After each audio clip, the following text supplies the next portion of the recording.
Saudara-saudari, anak-anak sekalian,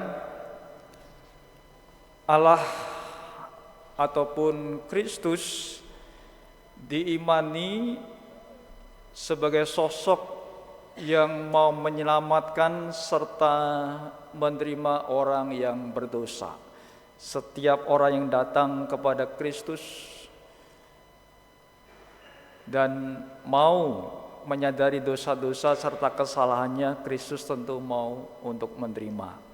Maka apabila kita merasa berdosa, merasa punya kesalahan sebesar apapun itu, kalau kita punya iman kepada Kristus sebagai Sang Juru Selamat, sebagai Sang Marahim, tidak perlu berkecil hati, karena pasti Kristus akan menerima kita, asal kita mau datang kepadanya, mau bertobat dan mengubah hidup untuk hidup seturut dengan kehendak Kristus.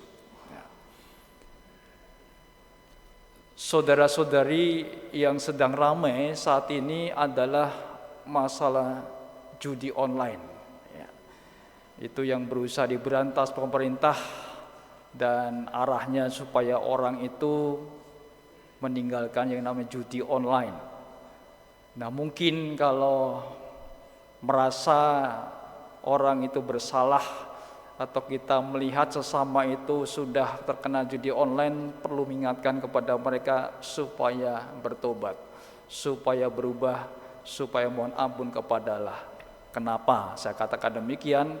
Karena ingat bahwasanya kita sebagai orang yang sudah dibaptis, ketika malam Paskah senantiasa kita diingatkan dan berjanji kepada Allah di malam Paskah, yaitu untuk berusaha menghindari hiburan yang tidak sehat, judi dan segala macamnya. Itu masuk ke janji baptis yang berusaha diingatkan. Maka kalau itu berjanji di hadapan Allah, berarti hal-hal berdosa itu, salah satunya judi itu juga berusaha ditinggalkan. Ya. Nah, tentu Tuhan pasti akan menerima asal kita mau sungguh menyesali dan juga mau kembali kepada Allah. Dasarnya adalah kita dengar dari Injil Matius tadi bahwasanya Tuhan itu, Yesus itu justru dia mau bersama dengan orang berdosa. Diceritakan tadi bahwa Yesus makan bersama dengan banyak pemungut cukai dan orang berdosa. Gak hanya satu dua, di sini dikatakan banyak pemungut cukai dan orang berdosa. Salah satunya adalah disebut tadi namanya adalah Matius. Dan di sini terjadi perubahan dalam diri Matius hanya melalui dua kata dari Yesus yang mengatakan kepada Matius, "Ikutlah aku." Nah, kuasa Tuhan begitu dahsyat. Ketika Tuhan mengatakan ikutlah aku, maka Matius segera berdiri dan mengikuti Yesus dan hidupnya berubah. Matius ini punya profesi pemungut cukai, profesi yang pada waktu itu dibenci banyak orang, karena dia memungut pajak itu lebih besar dari yang seharusnya, dan itu menekan orang-orang pada waktu itu. Orang yang sudah menderita makin menderita karena dipungut pajaknya secara berlebihan, dan Matius itu bekerja untuk penjajah. Maka itu profesi yang dibenci, paling dibenci pada waktu itu. Maka ketika Yesus makan bersama pemungut cukai dan orang berdosa, orang-orang Farisi kemudian berkata kepada Yesus, "Mengapa guru atau Tuhan itu makan bersama dengan pemungut cukai dan orang berdosa?"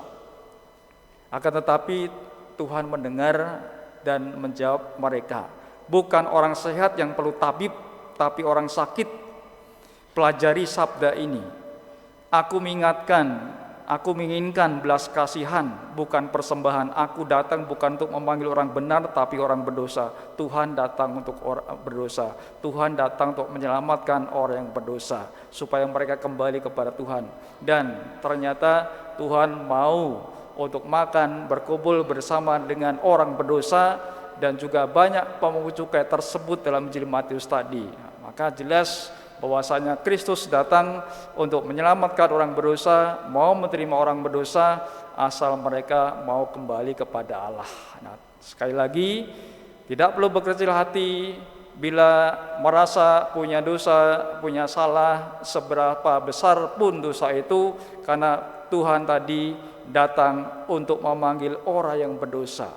Dia ibarat tabib, ibarat dokter yang datang untuk menjemput bola, menyembuhkan orang sakit, tidak kemudian mencari yang sehat, tetapi ibarat dokter yang mau menyembuhkan yang sakit. Yesus juga datang mau menyembuhkan yang sakit, khususnya sakit secara batin, secara rohani, mereka yang berdosa, mereka yang sudah berbuat salah kepada Allah dan juga sesama. Nah, saudari-saudara, semoga melalui sabda ini dan misa Jumat pertama ini juga mengingatkan kepada kita akan iman kepada Allah yang marahim, akan iman kepada Kristus yang mau menerima orang-orang berdosa yang datang kepadanya, mohon ampun kepadanya. Tentunya kalau orang sungguh mau bertobat, Tuhan mau menerima dan mengampuni dosa-dosa mereka yang sudah berbuat salah kepada Allah, juga kepada sesama. Semoga melalui sabda dan misa Jumat pertama ini kita semakin disadarkan untuk berjalan sesuai dengan kehendak Allah. Ingat akan janji baptis kita masing-masing, khususnya tadi ya, untuk menghindari godaan-godaan yang tidak sehat, takayul, hiburan tidak sehat, perjudian dan segala macamnya, dan juga dosa-dosa lain tentu saja yang membuat kita itu lupa, sehingga kita jauh dari Tuhan, berbuat salah kepada Tuhan dan juga kepada sesama saudara-saudari, orang-orang di sekitar kita. Kita butuh karunia Roh Kudus agar Roh Kudus itu menghapuskan dosa-dosa kita. Hanya Roh Kudus yang mampu mengampuni dosa manusia, dosa kita. Itulah iman Gereja Katolik.